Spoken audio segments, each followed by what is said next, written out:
દારૂની હેરાફેરી માટે દક્ષિણ ગુજરાતમાં બુટલેગરોએ નવો કિમિયો અજમાવ્યો।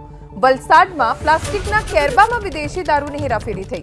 3.90 લાખની કિંમતના વિદેશી દારૂ સાથે 2 લોકો ઝડપાયા છે।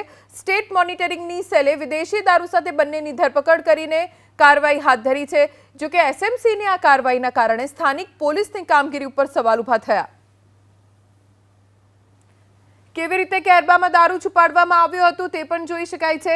સ્થાનિક પોલીસના નાક નીચે દારૂની હેરાફેરી થઈ રહી હતી અને છતાં ગાંધીનગરથી સ્ટેટ મોનિટરિંગ સેલની ટીમને કાર્યવાહી કરવી પડી, પણ સ્થાનિક પોલીસ ઊંઘતી ઝડપાઈ। હાલ તો 3,90,000ના મુદ્દામાલ સાથે 2 લોકોની ધરપકડ કરવામાં આવી છે।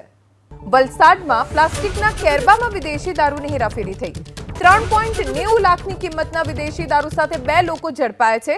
સ્ટેટ મોનિટરિંગની સેલે વિદેશી દારૂ સાથે બંનેની ધરપકડ કરીને કાર્યવાહી હાથ ધરી છે। જો કે એસએમસીની આ કાર્યવાહીના કારણે સ્થાનિક પોલીસની કામગીરી ઉપર સવાલ ઊભા થયા। કેવી રીતે કેરબામાં દારૂ છુપાડવામાં આવ્યો હતો તે પણ જોઈ શકાય છે।